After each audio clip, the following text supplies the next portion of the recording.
all of a sudden I was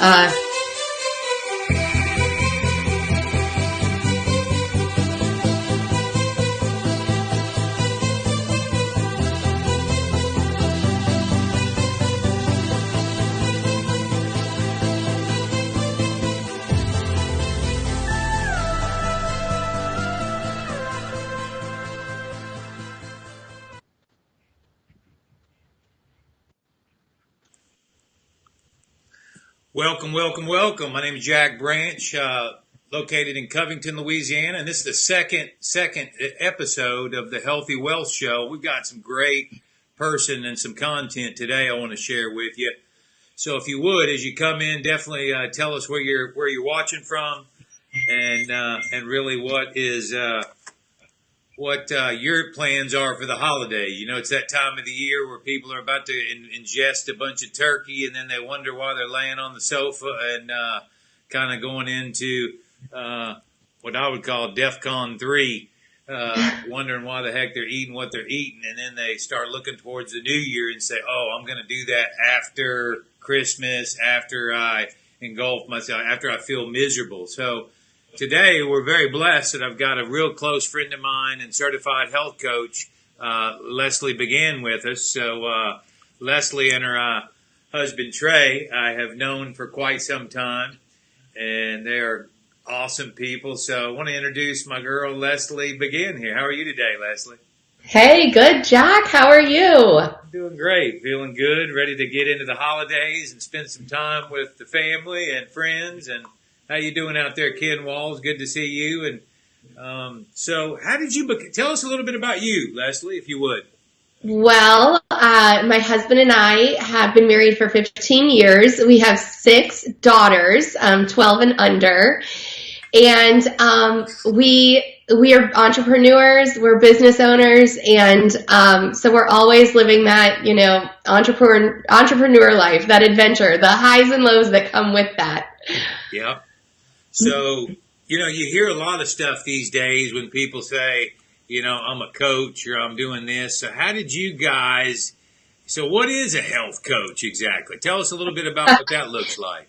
Well, having 4 kids in 6 years, the first 4 kids, I would go to my trainer and say, I'll pay you $1 million. Just help me get my pre-baby body back.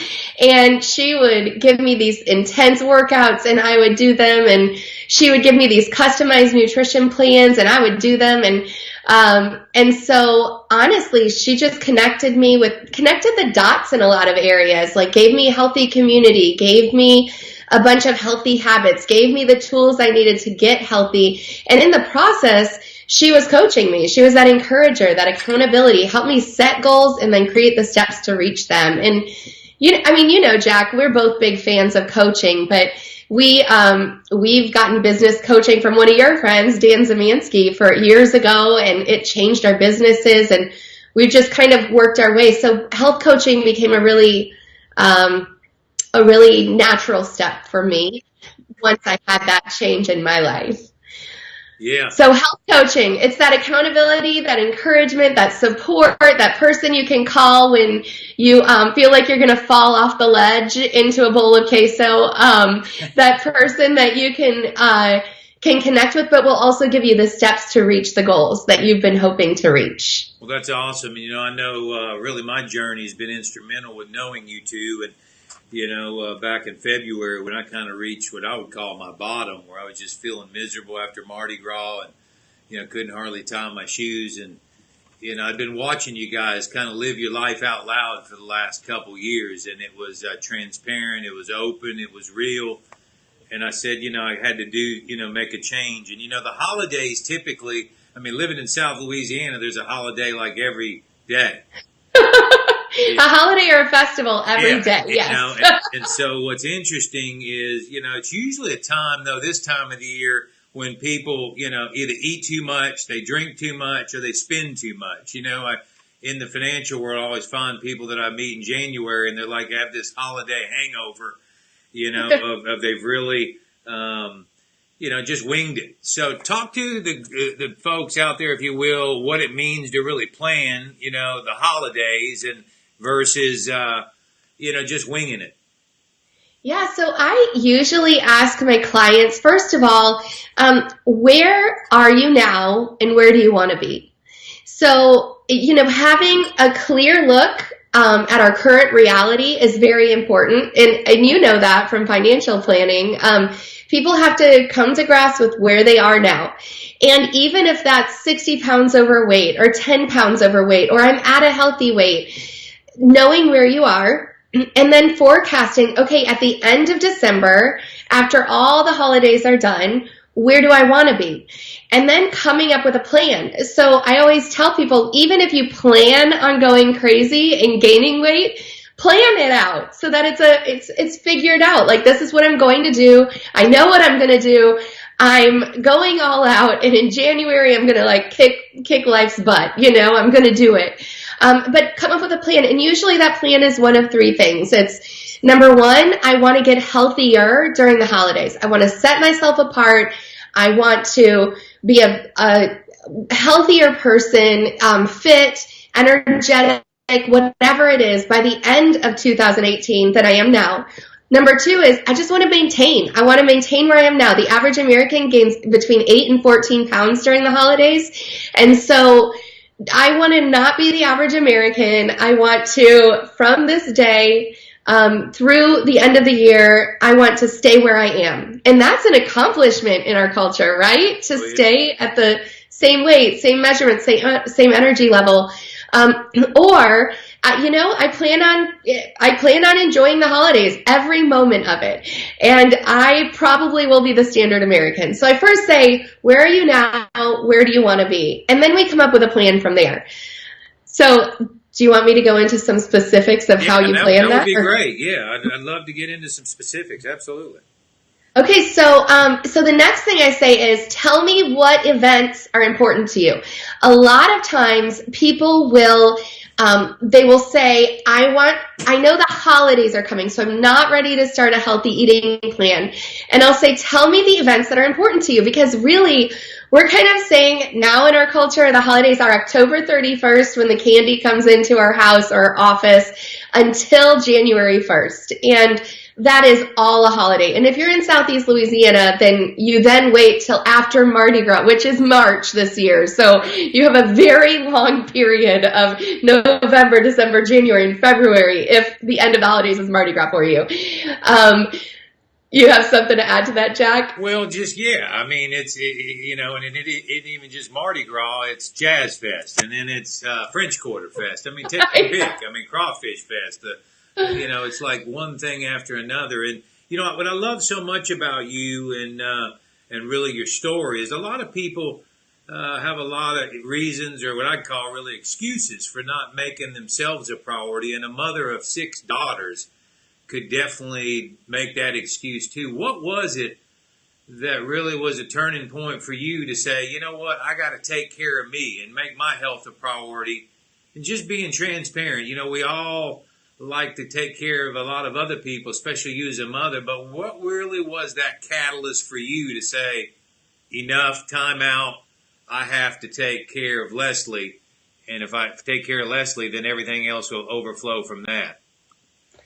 Yeah, I remember clearly I had my 4th baby, and I had 2 babies in 13 months. And so they were 13 months apart. And when they took a nap, I would lay them down in their cribs, and if they woke up early, I would leave them in their cribs for 2 hours because I needed a nap for 2 hours or I couldn't function. And I remembered who I could be as a wife. Like, I was flirty and fun, and we had a lot of fun together, but I did not have the energy to be that person. And when Trey came in the door, I would say, hey, baby, and throw him a baby to catch. And I wanted to be the wife who would be like, hey, baby, when he came in the door. And I wanted to be the mom who was out there. One of my little girls really wanted to learn to ride her bike on 2 wheels, but I wasn't the mom who had the energy to go out and run behind her. So I remember talking to my coach and saying, I want to be the mom who my kids are like, my mom taught me to ride my bike. She ran out behind me, and then she ran alongside me, and then she would run in front of me, and we would race while I was riding my bike. And I wanted to be the mom who didn't need a 2-hour nap every day. And it was just pain. The pain of where I was pushed me to find a solution and then stick with the solution. And then the vision of being that super fun, engaged wife and also that like energetic, engaging mom, that pulled me the rest of the way to my goal. But I realized if I could become healthy, my family would become healthy. If I made myself a priority, then I would be the best version of myself when it came to serving my kids, serving my community, serving my husband, serving, people in general. And I wanted to live a life that mattered. I didn't want to live a life trapped in the mundane. And little did I know a business that I'd be able to impact people's lives and also build a large business would come from that. But I wasn't the best version of myself, and I had dreams of being that. Is that good? That's really Does that make sense? Yeah, no, it totally does. And, I think a lot of people, when you get on a plane, they say make sure to put the oxygen mask on yourself before everybody else. And that's the same thing you chose to do. And the key word is choose. I mean, we choose a lot of things that aren't, necessarily for our best interest. And then we wonder why we find ourselves in these dark places, whether it's unhealthy, whether it's just a myriad of things, and we don't intend to get there, but we find ourselves there. A guy once told me, he said, sin is like getting on a bus to Biloxi from New Orleans, and then you wake up in Boston. You didn't intend to get to Boston, but just the whole mantra of that. So talk to me about why New Year's resolutions typically don't work. Oh my gosh. My New Year's resolutions didn't work because I wanted to do everything at once. That's my situation. I thought I'm going to go from 40 pounds overweight to a size 2 overnight. I'm going to get all my finances in order in an instant. Like I wanted instant gratification, and then my body was so out of shape, I'd go to the gym because that's all I knew to do. And I would be there with the rest of the world. And I would be in a class that was completely crowded. And I would be in so much pain the next day, I didn't want to go back. So I think a lot of times people have goals that are way too big or way too insurmountable, or they don't have the support and accountability to reach those. They don't have a community around them to hold them accountable. And they start off trying to create this massive healthy habit instead of just creating one small step and having the tools and having the resources and having the coach. And so that's my theory on how it didn't work for me for so many years. What about you? Well, same thing. I would overpromise or have all these expectations that, like you said, stop smoking, get everything in order, all this within 3 weeks. And I'm like, how did I get to all this place where I'm at? And all of a sudden I just do away with it. And so in working with you guys, what y'all taught me was really micro habits, start doing little things. And as I started doing these little things, they built up to the big things. And then I found myself, now 8-9 months later saying, wow, I can't believe it's happened. And I'm glad I didn't do a New Year's resolution. And it was really that place where I just wanted more and desired more for my health. And obviously there's a lot of you out there, and you're going into the holidays. The holidays overwhelm people. There's a lot of times when people get down and depressed. And a lot of the reasons they get down and depressed is they don't get to enjoy life, as Leslie had said. They're really not, they want to lose weight, or they want to get, fit, or run a 5K, or do one of these crazy adventure runs. But ultimately it stems down to having more energy to be able to do the things that you want to do, not just, wing it in life and live it, just halfway. And so what are the excuses you see people making in their life, for not really making their health a priority on an ongoing basis? And I say excuses because that's really what it is. We come up with a myriad of reasons, but what are the typical excuses you hear as a health coach? And I know now I'm here and working alongside you and Trey. What are those? A few of them. Oh gosh. It's so funny because we always talk about above the line and below the line. Dan Zamansky is the first one who introduced me to that. So there's another plug for Dan. But it's above the line is taking ownership, accountability, and responsibility. And then below the line is blame, excuses, denial. So people play below the line all the time. It's blaming their spouse. But my husband is so unhealthy. If my kids wouldn't need snacks in the house, then I would be healthy. If, excuses like, I just don't have time to be healthy. Like, this is the holidays. It would be way too hard to get started. They start saying, but I don't have enough money to get healthy. Like, I can't afford healthy food. And there are so many things that I just want to plead with them once we know why they want it and why it's important to them. And it's so much bigger than just a pant size or a number on the scale. It's about ultimate health. It's about a healthy family. It's about leaving a legacy of health for your family. It's about being able to sit cross-legged on the floor with your grandchildren because you took care of your health up until then, now. And so I want to say you can't afford not to. We all have limited time, talent, and resources, but we have to find a way to make our health a priority in the midst of the crazy, or we won't have the opportunity to do all of the fun and adventurous things later on. I don't know if that makes sense. So people make all kinds of excuses.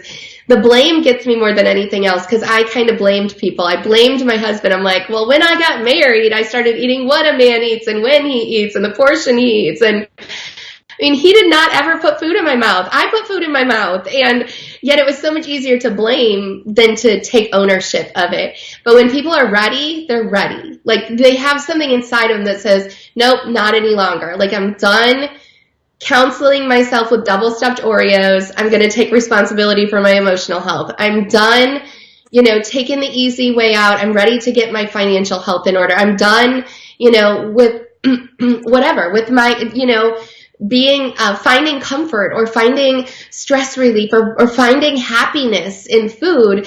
I'm ready to take this seriously and find true happiness in being a super healthy person all around. Well, that's really what changed for me was I'd find myself a lot of times. I didn't consider myself quote unquote an emotional eater, but I'd find myself in the pantry or the refrigerator at 11 at night, just open it up like, and I didn't get to where I was just by accident. It's all concerted effort from the food companies, the convenience, our lives that are so busy and dialed up to every, imaginable thing under the sun. And what I really noticed about you two, really what was attractive to me and why I reached out to you was a lot of people say fake it till you make it. Well, I don't know. I think people can kind of see through the fake, there's a lot of people that here on Facebook, just show the positive, but they don't really talk about the struggle. And it's in the struggle where you really grow, and that's really the purpose of why I started doing this show was I do see a lot of people that have amassed a lot of money and yet their health goes away. And it's like, what's the point? If you got $10 million and they say tomorrow's your last day, it's like, okay. But if you have $10 million and you're in the desert and a water truck comes by, then that money has use for it. And I think so often we look at money in our health in a real distorted view. And I know you and Trey, just looking at you, see, you had a brick and mortar and you still do have a brick and mortar business, but to watch and visualize the change that I've witnessed in both of you has just been, it's been unbelievable. And that was really the attractiveness to me to say, hey, I want people like this in my life. So make sure whatever you're doing in life, that you do it in community. You're not trying to do it solo because, studies have shown that, you're not going to be as successful if you try to navigate this thing called life on your own, whether it's financial, whether it's health. You really need to have advocates in your corner doing life, having accountability, and really holding your feet to the fire for what you really say you want to implement it day in and day out. And I'm deeply thankful because, going through what I'm going through right now with my bride-to-be, it's not just been me losing 50 pounds and keeping it off. It's been my mindset. It's allowed me to really not go to that victim mentality that I've lived in a lot of years. And now I can see it. Like you said, when people like to go into that blame, excuses, and denial, even though Dan had coached me several years back, as he did you and Trey. It really is, as you start to get healthy and your mind gets clear, you don't buy into that story any longer. We unfortunately had to make some moves in a very similar situation in another business I'm in just recently, where it was all about that. And even though you keep trying to pour in, if they're not ready, as you said, Yeah. it just falls on deaf ears, Yeah. Yeah. And when you finally have had open eyes to it and you realize I'm taking ownership for my life, I'm responsible fully for the number of days that I'm given. I don't get to choose the number of days, but I get to decide what to do with them. When I take that ownership, that responsibility, I invite accountability into my life. You start to see it more and more with people, right? You start to see, and I just want to call out greatness in them. I want to say, you were created for more than this. You were created for more than a cycle of defeat. You were created for victory, and victory's right around the corner. Just decide to grab it, and why wait? Like, why wait till the end of the year or January 1st or after Mardi Gras? Like, why wait to make a significant change in your life? You were called to live something great with the number of days you're given, so do it, And sometimes that starts with incremental decisions like, okay, I'm going to find a coach, I'm going to get in action, I'm going to take some ask for accountability, and then I'm going to move forward with it. And I'm going to hit back on that holiday thing. You might have a Thanksgiving dinner, an office party, a Christmas dinner, and maybe a New Year's Eve party. But that's 4 meals out of the next, 6 to 8 weeks of your life. And so you could still start. Like, you could take one step. And even if it's not in that area of your health, there's another area of your health that you can start now, living that call to greatness, That's good. That's real good. And, again, if you're joining in kind of halfway through, this is Leslie Begin. She's a certified health coach. Her and her husband, Trey, have been changing thousands of lives. And I really, on this show, wanted to bring in people that are in the health arena, in the business arena. So they're kind of in both of them, and in the faith arena, because, if you don't have those 3 things and you dialed in, what do you really have? So I really appreciate you spending some time today. And again, I ask you that if you like this content, you share it, and you reach out to Leslie or myself around just practical tips specific to you, because it can be a daunting task going into this holiday season and just trying to do it solo. And my encouragement to you is, as you navigate, this thing called life, there's going to be valleys and there's going to be mountaintops. The valleys is where you're going to grow, and you need somebody to help you walk up that ascent towards the mountaintop. The mountaintop is very short lived sometime, and you need to take that view and take it all in, and really, be thankful and grateful for so much going on and so much worse that it could be. I know several of you are probably watching this and have insurmountable health issues or financial pressures or whatever it is, or maybe going through a relational challenge. So just know that today gives you all that you really need to focus on, and tomorrow will come when tomorrow comes. And I really appreciate you, Leslie, taking some time today and giving us some really good practical tips about navigating the holidays and not really waking up to that, what I call New Year's hangover, not just from drinking, but just really not keeping things in the mode that we need to.